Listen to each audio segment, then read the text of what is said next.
बहजोई महाविद्यालय बहजोई के YouTube channel पर मैं मनीषा आपका होम साइंस की क्लास में हार्दिक स्वागत करती हूँ। यह क्लास बीए सेकेंड ईयर की गृह विज्ञान की छात्राओं के लिए है। पिछली क्लास में हमने सुरक्षात्मक तत्व जल क्या होते हैं इस बारे में पढ़ा था। आज का हमारा टॉपिक है दूध एवं दूध से बने भोज्य पदार्थ यानी मिल्क एंड मिल्क प्रोडक्ट्स। दूध एवं दूध से बने भोज्य पदार्थ क्या होते हैं इस बारे में हम जानेंगे। विभिन्न स्तनधारियों की स्तन ग्रंथि का स्त्राव ही दूध कहलाता है। दूध एक जटिल रासायनिक पदार्थ है। दूध के द्रव में कुछ पदार्थ घुलनशील अवस्था में, कुछ कोलॉइडल अवस्था में तथा कुछ पॉयस की अवस्था में उपस्थित रहते हैं। दूध एक ऐसा आहार है जिसमें लगभग सभी तत्व उपस्थित रहते हैं। सभी तत्वों की उपस्थिति के कारण दूध महत्वपूर्ण आहार माना जाता है। प्रत्येक उम्र के व्यक्तियों के लिए दूध आवश्यक भोजन है। सभी जानवरों के दूध में एक समानता होती है। इस पर सभी प्रकार के दूध का संगठन एकदम समान नहीं होता है। दूध का संगठन जानवरों की जाति, जानवर का आहार तथा उसका धात्री समय आदि पर निर्भर करता है। दूध में जल, कार्बोहाइड्रेट, वसा, प्रोटीन, खनिज तत्व तथा विटामिन्स पाए जाते हैं। इन सब तत्वों की उपस्थिति के कारण दूध शरीर में ऊर्जा प्रदान करने का, निर्माणक का तथा सुरक्षा प्रदान करने का कार्य करता है। हमारा पॉइंट है दूध में पोषक तत्व। दूध में पोषक तत्व कौन कौन से होते हैं इस बारे में हम जानेंगे। नंबर 1 हमारा पॉइंट है जल। दूध में जल का भाग सबसे अधिक होता है। जल की उपस्थिति दूध में 80% से लेकर 90% तक रहती है। अगला हमारा पॉइंट है वसा। वसा दूध में कितना पाया जाता है इस बारे में हम जानेंगे। दूध में वसा पॉयस के रूप में होने के कारण सुपाच्य रहती है। दूध में लघु श्रृंखला वाले संतृप्त फैटी एसिड उपस्थित रहते हैं। दूध में पॉमिटिक अम्ल, ओलिक अम्ल तथा ब्यूटेरिक बसीय अम्ल उपस्थित रहते हैं। यदि दूध को अधिक समय तक स्थिर रखा रहने दिया जाए तो इसकी 60% वसा ऊपरी तह पर आकर जम जाती है। अगला पॉइंट है प्रोटीन। दूध के नाइट्रोजन युक्त तत्वों में प्रोटीन प्रमुख है। दूध में विभिन्न प्रकार की प्रोटीन उपस्थित रहती है। दूध की प्रोटीन दूध के जल में कोलॉइडल अवस्था में रहती है तथा लैक्ट एल्ब्यूमिन व लैक्ट ग्लोबिन घुलनशील अवस्था में रहती है। केसिन प्रोटीन ताप अम्ल की क्रिया से थक्के के रूप में जम जाती है। दूध से पनीर बनाने की क्रिया में केसिन प्रोटीन का ही प्रमुख योगदान रहता है। हमारा अगला पॉइंट है कार्बोहाइड्रेट। कार्बोहाइड्रेट क्या होता है इस बारे में हम जानेंगे। दूध का कार्बोहाइड्रेट लैक्टोज कहलाता है। विभिन्न जानवरों के दूध में लैक्टोज की मात्रा भिन्न भिन्न होती है। माँ के दूध में लैक्टोज सबसे अधिक उपस्थित होता है। लैक्टोज जल में घुलनशील अवस्था में उपस्थित रहता है।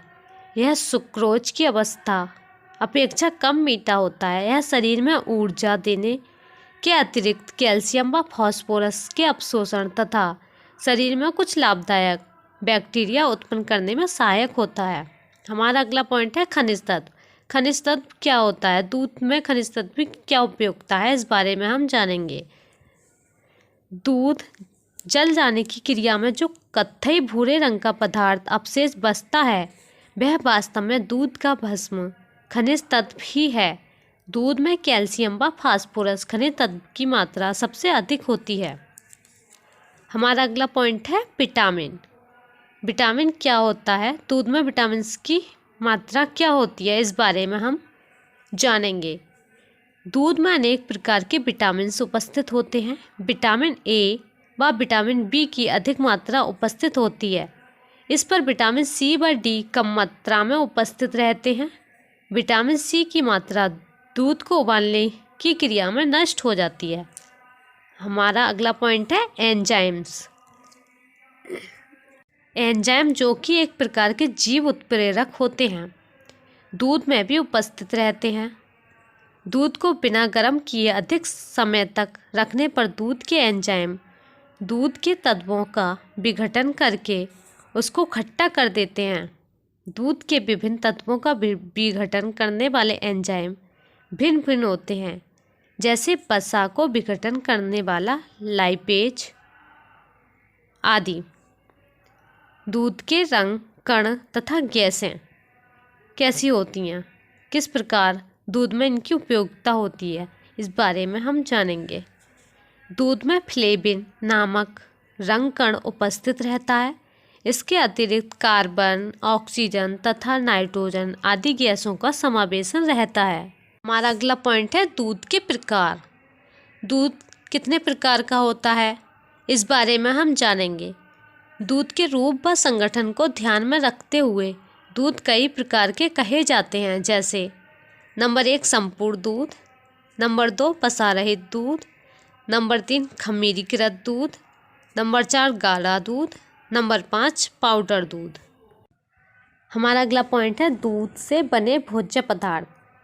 दूध से भोज्य बने पदार्थ कौन कौन से होते हैं, क्या क्या होते हैं, क्या क्या हम दूध से बना सकते हैं, इस बारे में हम जानेंगे।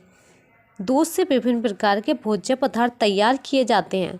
इन सब भोज्य पदार्थों का संगठन भिन्न भिन्न होता है तथा इनका उपयोग भी भिन्न भिन्न तरीकों से किया जाता है।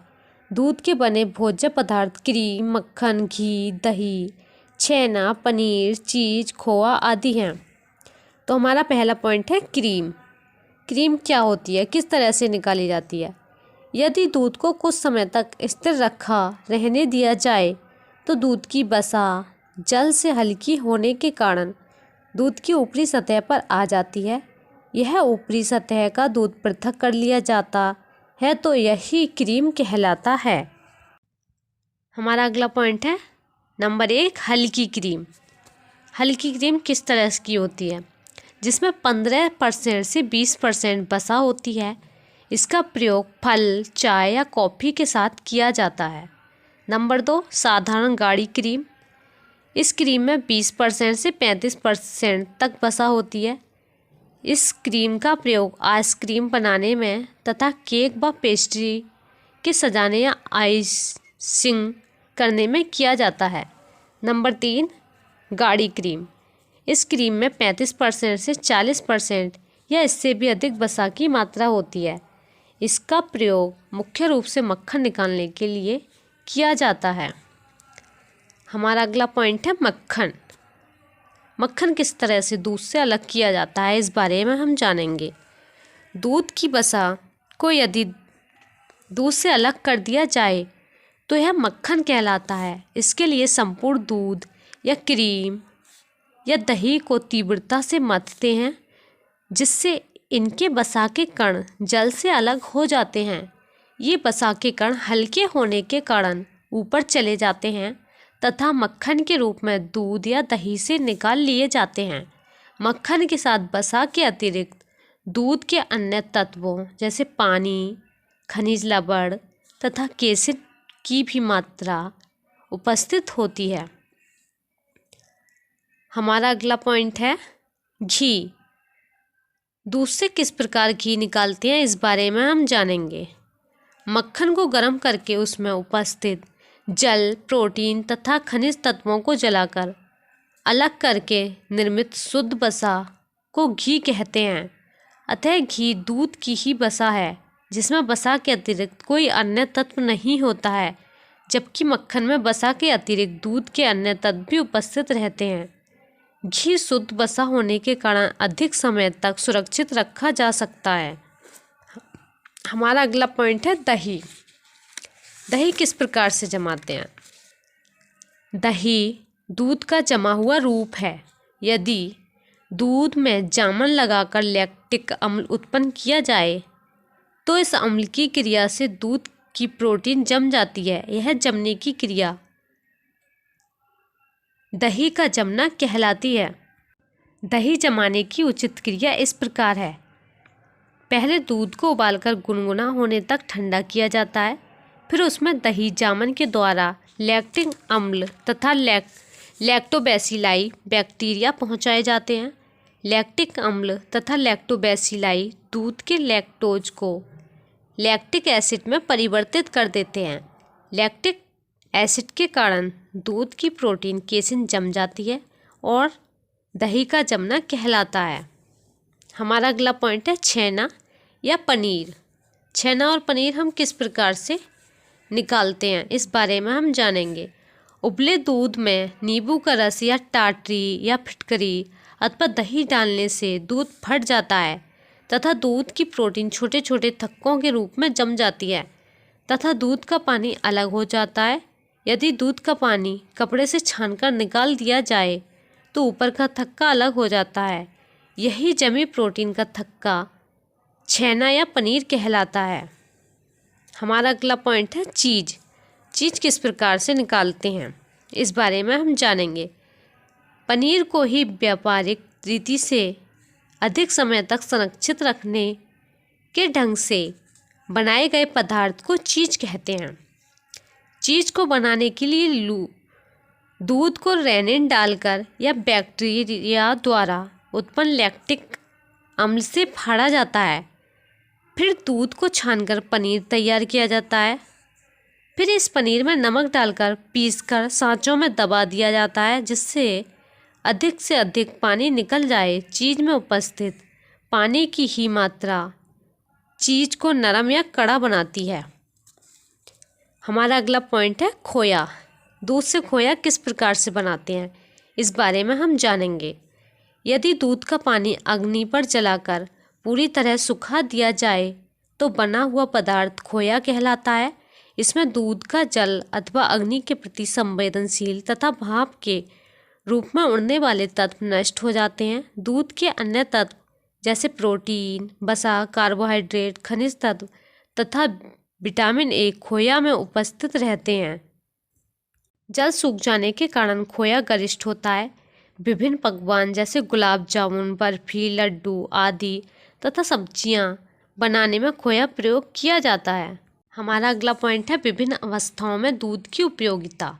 विभिन्न अवस्थाओं में दूध की उपयोगिता क्या होती है, इस बारे में हम जानेंगे। दूध एक सर्वोपयोगी आहार है।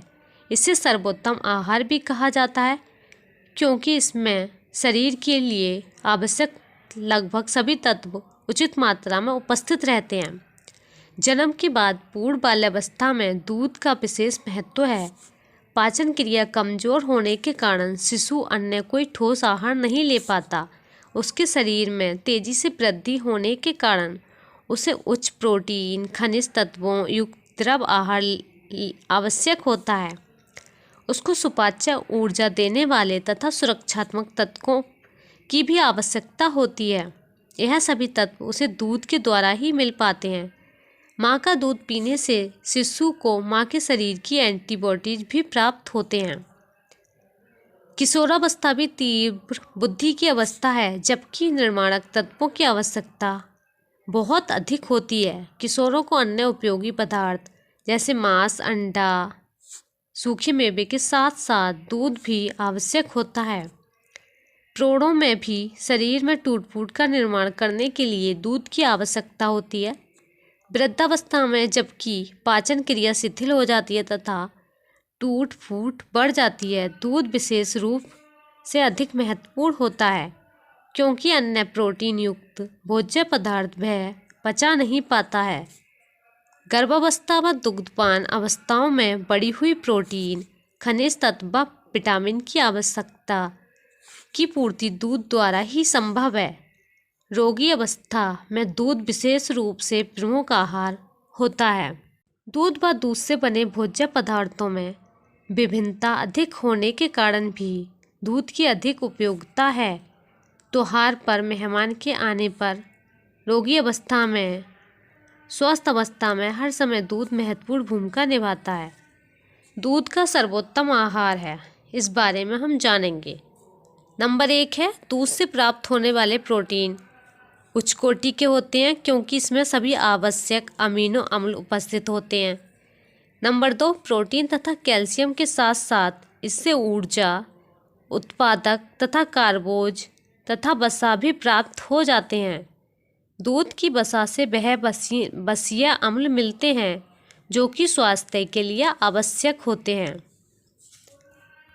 विटामिन ए तथा बी की उपस्थिति श्रेष्ठ स्वास्थ्य बनाए रखने में सहायक होती है। नंबर 4, दूध ही एक ऐसा भोजन है जिसके पचने पर उसका अधिकांश भाग रक्त में अवशोषित हो जाता है। नंबर 5 है, दूध से जल भी प्रचुर मात्रा में प्राप्त होता है। हमारा अगला पॉइंट है शरीर निर्माण। दूध से शरीर का निर्माण किस प्रकार होता है, इस बारे में हम जानेंगे। दूध में शरीर निर्माण करने वाले सभी तत्व पाए जाते हैं, जैसे प्रोटीन, खनिज लवण तथा विटामिन ए, बी और डी। दूध शिशुओं का पूर्ण आहार है। शैशवावस्था में उनके शारीरिक विकास की मुख्य आवश्यकताओं के लिए इसमें प्रोटीन, कैल्शियम, फास्फोरस और आवश्यक विटामिन आदि सभी तत्व पाए जाते हैं। हमारा अगला पॉइंट है ऊर्जा उत्पादन। दूध से हमें ऊर्जा उत्पादन किस प्रकार होती है, इस बारे में हम जानेंगे। दूध ऊर्जा उत्पादक पदार्थ है। गाय के 1 लीटर दूध से 600 कैलोरियाँ प्राप्त होती हैं। जो लोग शुद्ध शाकाहारी हैं और अंडा नहीं खाते, वे यदि 1 प्याला दूध पी लें तो वे 1 अंडा खाने के समान ऊर्जा उत्पादक तत्व प्राप्त करेंगे। हमारा अगला पॉइंट है स्वास्थ्य रक्षा। दूध से स्वास्थ्य रक्षा किस प्रकार होती है, इस बारे में हम जानेंगे। दूध सर्वश्रेष्ठ स्वास्थ्य रक्षक पदार्थ कहा जाता है। इससे स्वास्थ्य सुरक्षा के लिए लगभग सभी आवश्यक तत्व, प्रोटीन, खनिज लवण तथा बहुत से विटामिन्स प्राप्त होते हैं। इन वर्गों के पोषक तत्वों के बिना हमारा शारीरिक स्वास्थ्य गिर जाता है तथा हमारा व्यवहार, हमारी कार्यकुशलता एवं कार्य क्षमता भी दुष्प्रभावित होती है। दूध में विटामिन ए और बी प्रचुर मात्रा में पाए जाते हैं, परंतु इसमें विटामिन सी और डी बहुत कम मात्रा में प्राप्त होते हैं। इसलिए शिशुओं की इन दोनों विटामिनों की पूर्ति अन्य पदार्थों से करनी चाहिए। हमारी आज की क्लास यहीं समाप्त होती है। सभी बच्चों को मेरा धन्यवाद।